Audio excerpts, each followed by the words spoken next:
These are 5 stocks that I want to own that no one is talking about. Guys, there's been a lot of hype in the market. The Magnificent Seven, Amazon, Google, NVIDIA, all these companies have absolutely skyrocketed. These 5 companies I'm about to talk about, I own 2 of them currently, hoping to build a bigger position, and 3 of them I'm hoping to get at the right price in the future. These are companies that are flying under the radar. These are companies that nobody's paying attention to, but I think they have decent moats and growing fundamentals. Because remember, in the short run, stocks are a voting machine. In the long run, they're a weighing machine. Company number 1, Cintas. The uniform people. These guys are based out of Cincinnati. They do a lot of things, but they have the uniforms. And guys, here's a few things I love about the company. 1, $64 billion market cap against an enterprise value of $68 billion. This difference right here, that $4 billion, is essentially their debt on hand, okay? And they have great free cash flow here of $1.3 billion in the last year compared to $1.2 billion in the last 5. So growing free cash flow, not sexy, not growing leaps and bounds. But guess what? The less sexy the company, the less people are buying it, the less you have to pay for that steady cash flow, all right? They do have a dividend, about 0.7%. Eats up about $450 million of their $1.3 billion in cash flow last year. It's about 40% of it. Very easy to manage. And guys, look at this return on invested capital. 14.1% over the last 5 years, almost 16% last year. This means that they have to spend less money to grow their income than the market in general. The market average is 9 or 10%. You want to pay a premium for companies with a good return on invested capital. Okay, let's go check out their income statement here. Slow and steady growth, guys. Slow and steady growth. 5 billion, 6 billion, 6.7, 7.1, 7, 7.4, 8.4, 9.2. Slow and steady growth. Not sexy, not writing home about it. That's what we want to see. All right, let's see their 8 pillars here. Guys, look at this. Everything's a check except for their multiples here. PE. Now, this is where I say a slow growing company, even with a high return on invested capital, do we want to pay this much, 58 times earnings and 53 times cash flow, to own a company that's not growing a ton? I would argue that's probably overpriced. But how much? Let's go check that out here. Let's go use our stock analyzer tool to figure out what's an appropriate price for Cintas. Now I'm going to pull up what I did in the past. Now, this is a 10-year analysis. I did 3, 6, and 9% for revenue growth levels, okay? Profit margin, I did 13, 14, and 15. Just look at the last 10 years. What I love, though, is their profit margin's going up and their free cash flow is basically going up. For their free cash flow, I kept it exactly the same. And I think you can make an argument that it might be a little bit better, but I'm just keeping it exactly the same. Now, what's the PE and price to free cash flow you should pay in 10 years? I'm saying 16, 19, and 22. Like I said, I want to pay a premium for a business with a high return on invested capital. So if the average in the market's 15, I'm okay paying this premium here. My desired return, I only did 9%. It's on us to figure out the margin of safety after, and you could. If you want to put a higher desired return in here, that gives you a margin of safety. I hit the analyze button. The stock's currently at 615. Guys, you look at this here, 185 on the low side, 414 on the high side, 276 in the middle. I just got to be patient because the stock's currently at 615. Stock number 2, Sherwin Williams, another Ohio company. Am I just biased towards Ohio? The paint people, not yet at their all-time high. Their all-time high was December 30th, 2021 at 347, and they're currently at 311 a share. $80 billion market cap, $99 billion enterprise value. So a little bit more debt than I'd like, almost $20 billion in debt. And their average 5-year free cash flow is $2 billion. It's a little bit higher than I'd like, okay? But again, a good return on invested capital that's growing and a very consistent bottom line margin. Last year was 9.1%. The last 5 years was 9.6%. So very consistent there. Now, one thing that I'm not liking right now on the short run, but the long run works well. Their free cash flow last year was $1.3 billion versus $2 billion of net income. I don't like it when free cash flow is lower, but their 5-year is $2.14 billion in free cash flow versus 1.9. So their free cash flow in the last 5 years beats the 5-year net income number. So maybe it's just a short-term issue that they're showing for whatever reason. Now, let's go see what the 8 pillars look like. All right, so again, the debt's an issue, 5.88 times, and their multiples here are pretty high. So guys, it's something to consider here. These multiples, is this a fast-growing business? Is it not? Let's go see what analysts are saying about Sherwin Williams. Expected to grow EPS about 30% in the next few years, from 11 to 13.86, not even 30%. And revenue, slow and steady, low to mid single digits. It's a paint company. I expected that. All right. So let's go see what Stock Analyzer tool has to say about Sherwin Williams. So let's pull it up here. What I did in the past, I did 4, 7, and 10% revenue growth, which is actually higher than their last 10 years. So keep that in mind. Profit margin, 8.5, 9, 9.5. Free cash flow, 9.5, 10, and 10.5. Because if you see here, their free cash flow has been higher on every step of the way than their profit margin.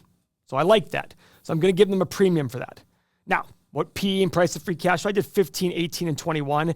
And again, I only did my market return of 9% to see what is the intrinsic value of the business right now based on these assumptions. The stock's currently at 311. All right. A low side of 140 to 150, a high side of 390 to 430, middle of 225 to 250. With my margin of safety, I have my watch list at 175. So keep in mind here, if you believe the high assumptions, you'll probably get 11.4% return over long periods of time buying it today. But again, those high assumptions were pretty aggressive, okay? Stock number 3, TJMaxx.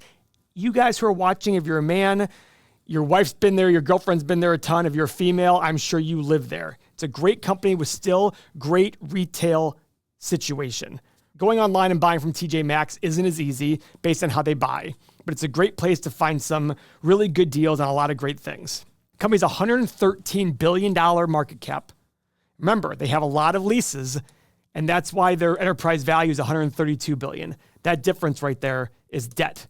But they have a lot of leases on buildings, and that's probably the reason for that debt number. So one thing I don't like about TJMaxx, again, like Sherwin Williams, 1 year free cash flow of 2.6 is less than the 1 year net income of 3.5. But like Sherwin Williams, 5 year free cash flow of 2.96 beats their 5 year net income of 2.8. That's solid. They pay about a 1.4% dividend, eats up $1.3 billion of their $3 billion in free cash flow last 5 years. So it's easily manageable. But guys, look at this return on invested capital. And this matters to me for TJMaxx. And the reason being is they can still grow their locations.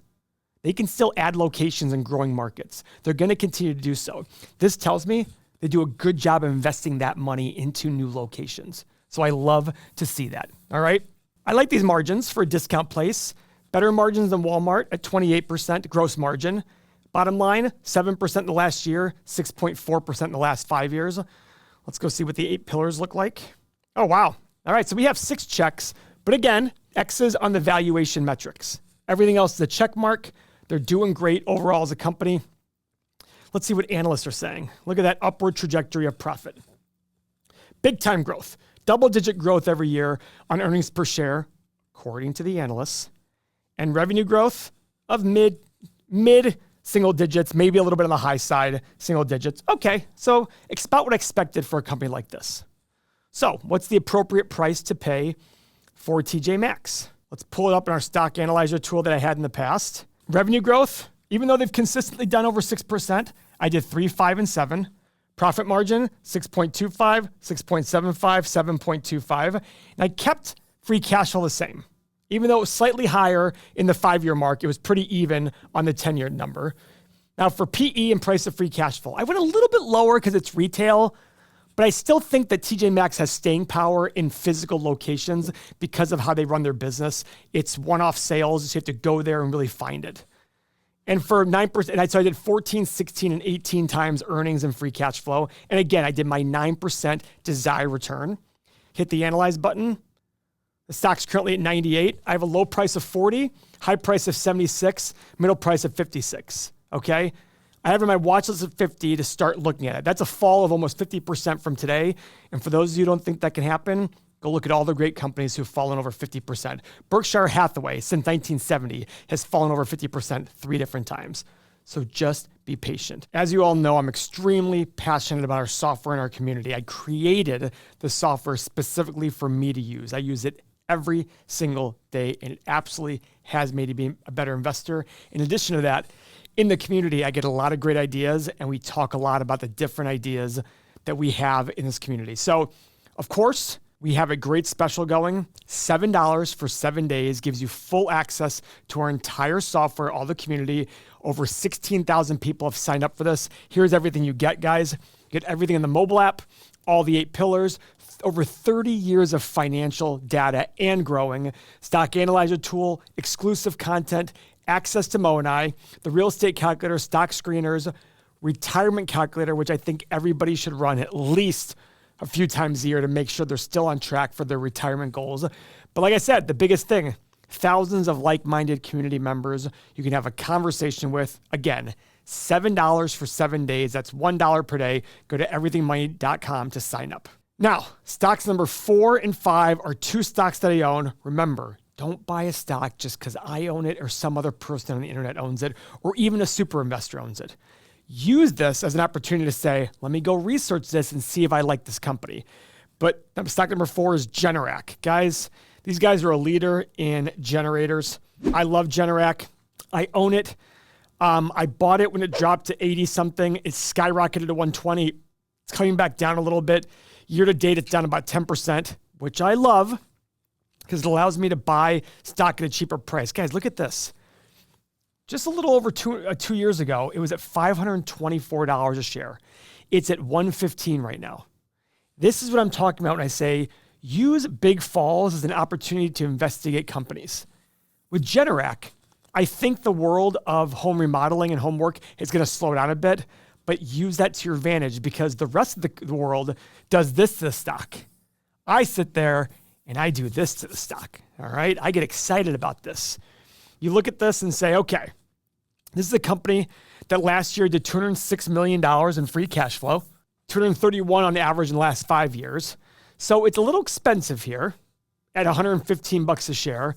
A little bit of debt, $9.7 billion enterprise value versus $7 billion market cap. So that difference is debt. So it's a little bit hefty there, but this is what I love. Profit margin of 4% last year. Last 5-year average is 10%. Where is it going to end up?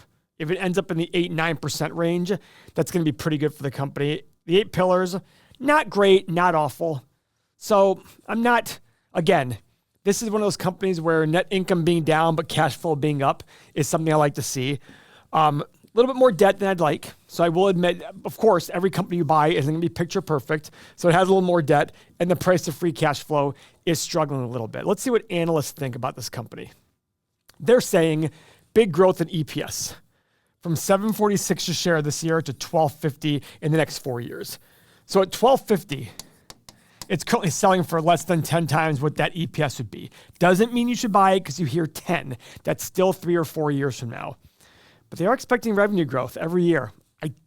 I would be surprised about that due to if people start spending less on their homes. But as homes become more and more expensive, I think you're going to see people spend more money on their homes and the commercial use of generators. You know, we have the studio. Just last week, the power was off because of a storm or something. I wish we'd had a generator at that point. So I remember saying to somebody, why don't we get a generator here? All right. So let's go look up the stock analyzer tool. Let's pull it up from the last time we ran it and see what it says. So again, I put a 4, 6, and 8% 10-year analysis revenue growth numbers here. Okay. Profit margin, I did 9.5, 10.5, 11.5.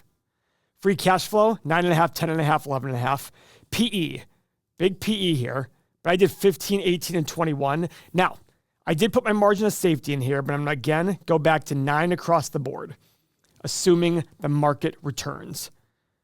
Stock price I have is a low of 101, a high of 205, middle price of 145. I have my watch list sub 100. Okay, even though the low price is 101, I still have it at 100 because my mid price is 145, and I feel like over a 10-year period, that middle area should occur, so I'm comfortable with that.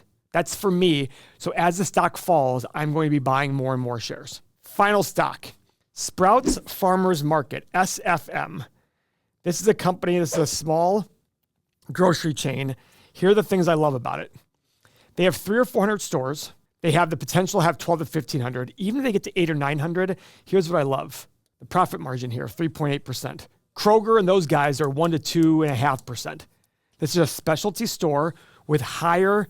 The one thing I don't love about them is I don't think they sell pop. I've been there. They don't sell pop, but I can get over that.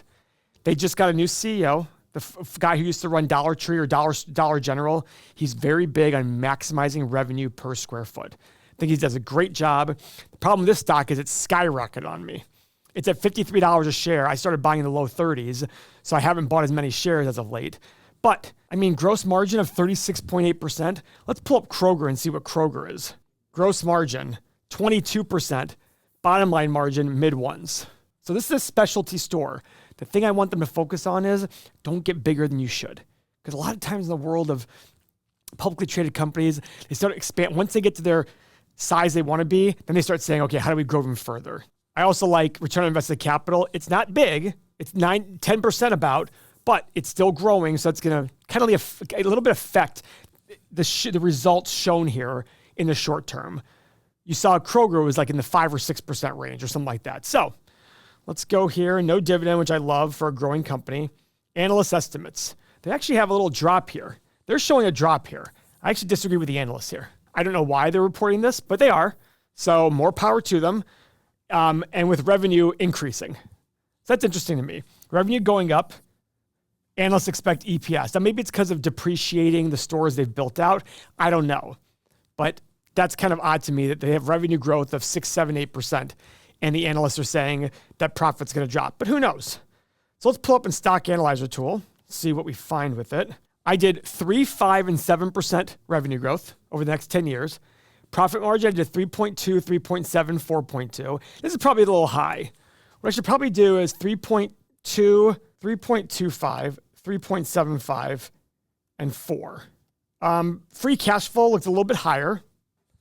That's probably in the last 5 years. It's a little bit higher. So I did 3, 5, 4, and 4, 5. It could happen because look, right here we're at 4.5. Now, for the 10-year ending PE and price of free cash flow, I put 14, 16, 18, and my 9% of returns across the board. I hit the analyze button. All right. Low 30s is my low price. 60 to 70 is my high price. 45 to 48 is my middle price. So I'm waiting for it to fall a little bit. I have my watch list at sub 40. So that's where we stand, guys. Again, $7 for 7 days at everythingmoney.com. Go check it out.